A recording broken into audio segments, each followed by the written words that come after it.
सवाल नंबर 1, रोज़ाना बासी रोटी खाने के क्या फ़ायदे हो सकते हैं? सवाल नंबर 2, मटके जैसा पेट कम करने के लिए क्या पीना चाहिए? सवाल नंबर 3, शानदार मसल बनाने के लिए क्या खाना चाहिए? सवाल नंबर 4, रोज़ाना क्या खाने से तुरंत हार्ट अटैक आ सकता है? सवाल नंबर 5, शादीशुदा पुरुषों को रोज़ाना लौंग क्यों खानी चाहिए? सवाल नंबर 6, सुबह खाली पेट ग्रीन टी पीने के क्या फ़ायदे होते हैं? और सवाल नंबर 7, डायबिटीज़ का टेस्ट कब और किस समय करना चाहिए? सवाल नंबर 1, रोज़ाना बासी रोटी खाने के क्या फ़ायदे हो सकते हैं? दरअसल बासी रोटी खाने से शुगर और बीपी कंट्रोल में रहता है। इसको दूध के साथ खाना और भी ज़्यादा फ़ायदेमंद होता है। दरअसल रोटी जब बासी हो जाती है तो इसमें कुछ गुड बैक्टीरिया आ जाते हैं जो सेहत के लिए फ़ायदेमंद होता है। इसके साथ ही बासी रोटी में ग्लूकोज़ की मात्रा भी कम रहती है। इसके अलावा बासी रोटी फाइबर से भरपूर होती है। यह पेट संबंधी दिक्कतों को दूर करने में मदद करती है। बासी रोटी को दूध के साथ खाने से आपका डाइजेशन बेहतर बना रहता है। इससे अपच, कब्ज़, एसिडिटी जैसी दिक्कत भी दूर रहती है। इसके अलावा बासी रोटी खाने से आपकी बॉडी का टेम्परेचर भी नॉर्मल बना रहता है। बासी रोटी को अगर दूध के साथ खाया जाए तो इससे शरीर का तापमान कंट्रोल में रहता है। इतना ही नहीं, बासी रोटी को अगर गर्मी के दिनों में खाया जाए तो इससे हीट स्ट्रोक जैसी दिक्कत होने का खतरा भी कम होता है।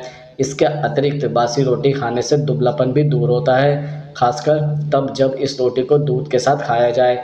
इससे बॉडी को एनर्जी भी काफ़ी मिलती है। अगर आप बहुत ज़्यादा दुबले हैं और वज़न बढ़ाना चाहते हैं तो आप बासी रोटी का सेवन कर सकते हैं। सवाल नंबर 2, शानदार मसल्स बनाने के लिए क्या खाना चाहिए? दरअसल मसल बनाने के लिए शाकाहारी लोग ग्रीक योगर्ट का इस्तेमाल कर सकते हैं। इसमें अधिकतर अमीनो एसिड होते हैं जो मसल्स ग्रोथ में मदद करते हैं। वहीं ग्रीक योगर्ट का सेवन करने से कैल्शियम और विटामिन डी भी प्राप्त होता है। हम आपको बता दें कि ग्रीक योगर्ट एक डेयरी प्रोडक्ट है जिसे शरीर आसानी से पचा लेता है। इसके अलावा अगर आप प्रोटीन पाने के लिए बादाम का सेवन नहीं करते हैं तो आप बहुत बड़ी गलती कर रहे हैं, क्योंकि बादाम एक पावरफुल प्रोटीन फूड है जो हेल्दी फैट, विटामिन और मिनरल्स भी प्रदान करता है। मसल्स बनाने के लिए बादाम का सेवन ज़रूर करें, यह आपके दिमाग के लिए भी फ़ायदेमंद होता है। इसके अलावा छोले आपकी मसल्स की ग्रोथ भी बढ़ा सकते हैं। हम आपको बता दें कि छोले में भरपूर मात्रा में प्रोटीन होता है जो vitamin A, vitamin E, vitamin C, folate, dietary fibre, potassium, iron जैसे पोषक तत्व भी देता है। मसल्स बनाने के लिए शाकाहारी लोग पानी का सेवन कर सकते हैं। पनीर भी एक डेयरी प्रोडक्ट है जो आपके पेट को देर तक भरा रखता है और लंबे समय तक अमीनो एसिड प्रदान करता है। पनीर खाने से मसल्स सोते समय भी रिकवर होती रहती हैं। सवाल नंबर 3, रोज़ाना क्या खाने से तुरंत हार्ट अटैक आ सकता है? दरअसल आलू और मकई के चिप्स में भरपूर मात्रा में ट्रांस फैट, सोडियम, कब्ज़ और ऐसी बहुत सी चीज़ें पाई जाती है जो आपकी सेहत और दिल के लिए बिल्कुल भी अच्छी नहीं है। आलू और मकई के चिप्स में सैचुरेटेड फैट होता है जो पेट बढ़ने का सबसे बड़ा कारण है। यही नहीं, इन चिप्स में ज़रूरत से ज़्यादा नमक होता है जो दिल की कई बीमारियों के लिए जिम्मेदार होता है। इसके अलावा सोडा पीने से जलन होने के साथ ही ब्लड शुगर लेवल भी बढ़ सकता है। यही नहीं, सोडा आर्टरी या दिल से शरीर के बाकी हिस्सों तक खून ले जाने वाली धमनी की दीवारों पर तनाव पैदा कर दिल की बीमारी का खतरा बढ़ा देता है।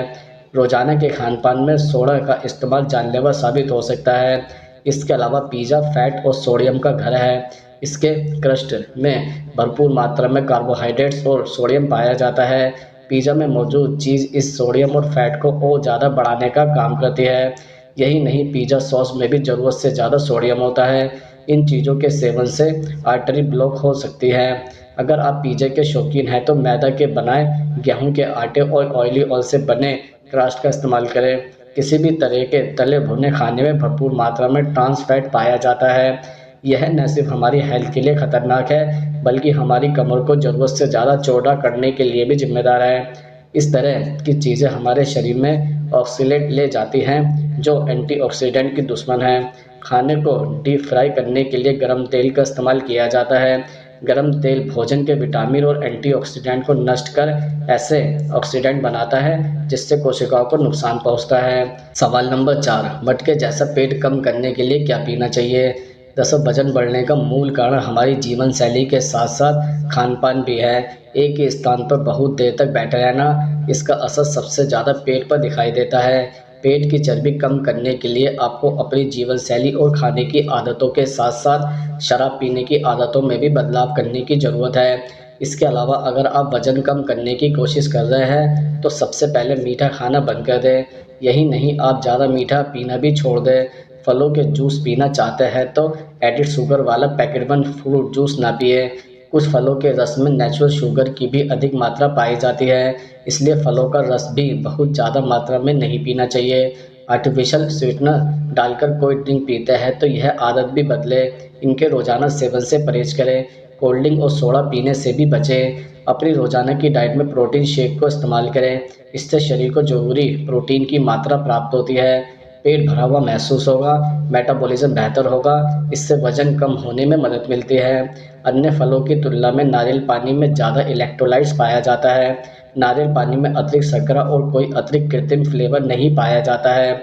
नारियल पानी पीने से शरीर में स्फूर्ति आती है और उसमें बिल्कुल भी कैलोरी ना होने के कारण मोटापा नहीं बढ़ता है। अगर आपका मेटाबॉलिज्म अच्छा है तो आपको वजन नहीं बढ़ेगा। इसके लिए आप 2-3 बार ग्रीन टी पिए। ग्रीन टी से आपका फैट तेज़ी से बर्न होगा। सवाल नंबर 5, सुबह खाली पेट ग्रीन टी पीने के क्या फ़ायदे होते हैं? दरअसल हल्दी ग्रीन टी पीने से आप कई तरह के गंभीर रोगों से बच सकते हैं। यहाँ तक कि कैंसर जैसी खतरनाक बीमारी के जोखिम से भी बचा जा सकता है। कई स्टडीज़ में यह बात सामने आई है कि ग्रीन टी में कई एंटीऑक्सीडेंट और बायोएक्टिव कंपाउंड मौजूद होते हैं जो हमारी बॉडी पर बेहतरीन प्रभाव डालते हैं। इसके अलावा शोधकर्ताओं के मुताबिक एंटीऑक्सीडेंट से भरपूर होने के कारण ग्रीन टी के रोजाना सेवन से मस्तिष्क के कार्यों को बेहतर बनाए रखने, दिल की सेहत, डायबिटीज और कई तरह के कैंसर के खतरे को भी कम करने में काफ़ी मददगार है। ग्रीन टी में कई तरह के हेल्दी बायोएक्टिव कंपाउंड पाए जाते हैं। इसमें पॉलीफेनॉल्स की मात्रा भी होती है जो एक तरह से नेचुरल कंपाउंड है और शरीर में इन्फ्लेमेशन को कम करने के साथ ही कैंसर के विकास को रोकने में मददगार है।